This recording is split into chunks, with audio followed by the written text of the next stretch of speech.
اعوذ باللہ من الشیطان الرجیم بسم اللہ الرحمن الرحیم۔ شروع اللہ پاک کے نام سے جو بڑا مہربان نہایت رحم کرنے والا ہے۔ حضرت امام حسین کی شہادت کے بعد جب آل رسول کو قید کر کے امام حسین کے سر کو کاٹ دیا گیا اور شام کی طرف لے جایا گیا تو جہاں جہاں سے یزید کا قافلہ گزر رہا تھا لوگ پوچھ رہے تھے یہ کس کا سر ہے اور یہ بیویاں کون ہیں۔ جس کو بھی معلوم ہوتا کہ یہ رسول اللہ صلی اللہ علیہ وآلہ وسلم کا خاندان ہے تو ہر کوئی دل ہی دل میں ان ظالموں پر لعنت کرتا تھا اور کوشش یہ تھی کہ یہ لعین ہمارے شہر میں رک جائیں۔ تو ویسے ہی چلتے چلتے یہ یزید کا قافلہ شہر گردان تک پہنچا تو وہ لوگ پہلے سے ہی باخبر ہو چکے تھے کہ فوج یزید نے اللہ کے رسول کے نواسے کو قتل کیا ہے، آل محمد کو قید کیا ہے، تو انہوں نے اپنے شہر کے دروازے بند کر لیے۔ قافلہ شہر کے باہر رک گیا اور درخت کے سائے میں یزید کے سپاہی سونے لگے۔ جب رات ہوئی تو راہب کا گزر ہوا اور دیکھتا ہے کہ ایک نورانی سر ہے جس پہ آسمان سے فرشتے آ کے سلام کر رہے ہیں اور وہ سر قرآن کی تلاوت کر رہا ہے۔ وہ جیسے ہی گھر کو گیا پوری رات یہ سوچتا رہا کہ کس مقدس ہستی کا سر ہے، بس فوراً صبح کے وقت سپاہیوں سے پوچھنے لگا یہ کس ہستی کا سر ہے۔ فوج یزید نے کہا یہ حسین ابن علی کا سر ہے۔ تو اس نے پوچھا کون حسین؟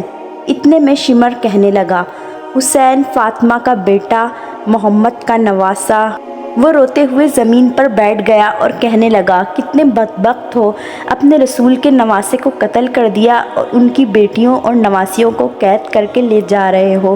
وہ رو رو کر کہنے لگا اے شمر مجھے اس مقدس سر کو ایک رات کے لیے دے دو۔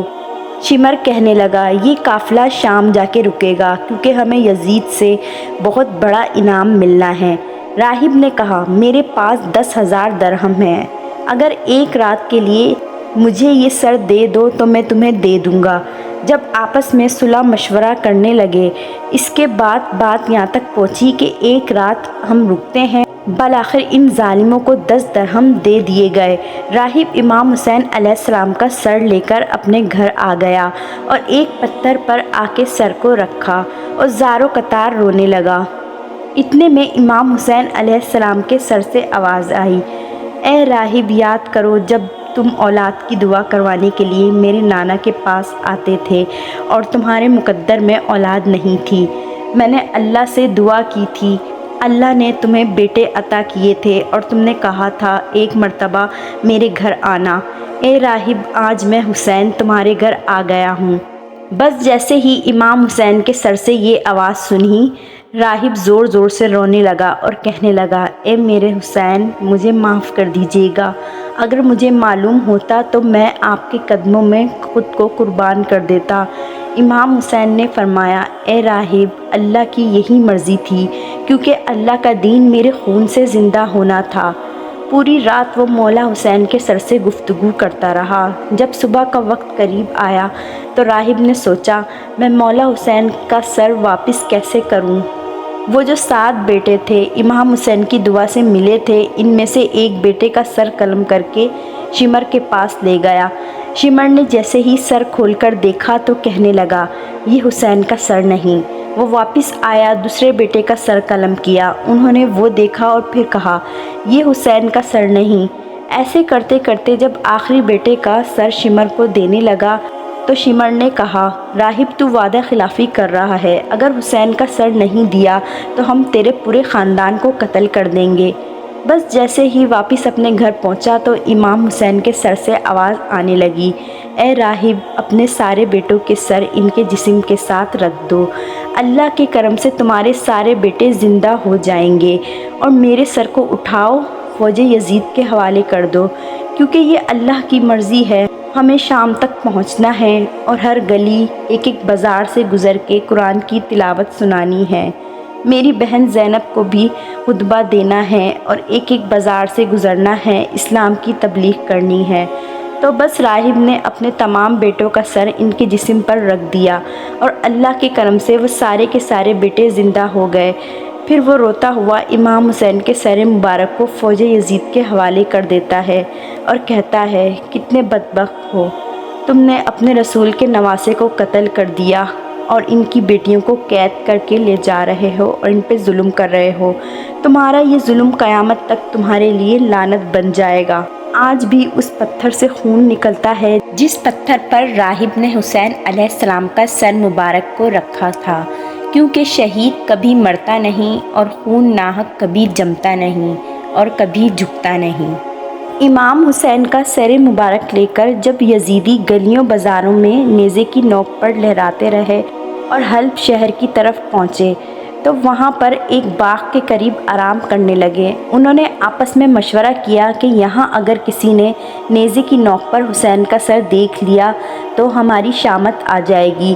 ان یزیدیوں میں سے ایک نے کہا، جتنی دیر تک ہم یہاں پر آرام کرتے ہیں تب تک حسین کے سر کو اس باغ میں کسی درخت پر رکھ دیتے ہیں جہاں پر کسی کی نظر نہ پڑے۔ اب اس باغ میں انہوں نے امام حسین کا سر مبارک ایک درخت پر لٹکا دیا۔ وہ باغ ایک عیسائی کا تھا۔ اس عیسائی کی ایک بیٹی تھی جو آنکھوں سے نابینا تھی۔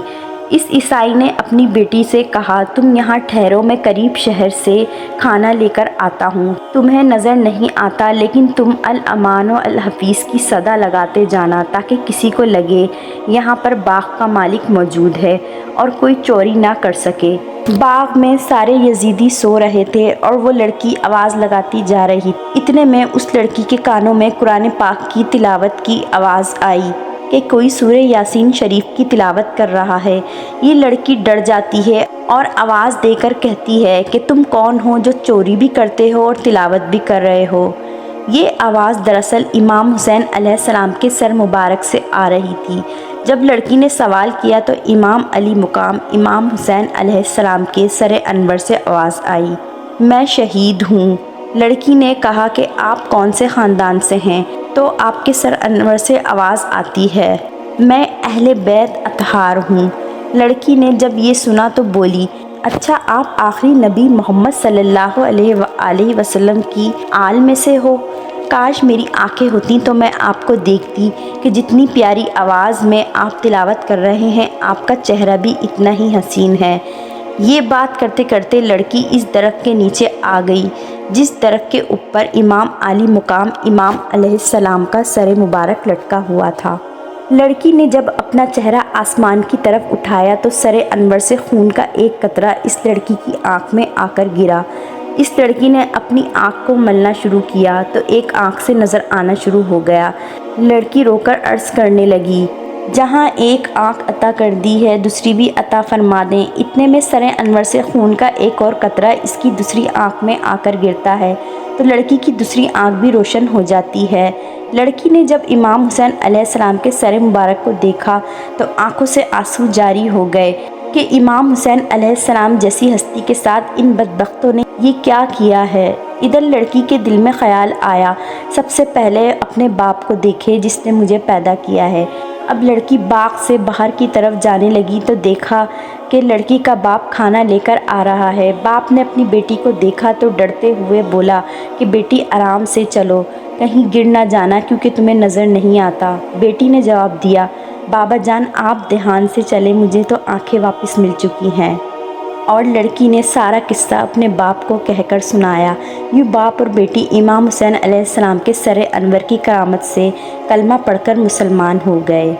اس کے علاوہ بہت سی ایسی روایات ملتی ہیں جن میں امام حسین علیہ السلام کے سر مبارک سے قرآن پاک کی آواز آنا لکھا ہے۔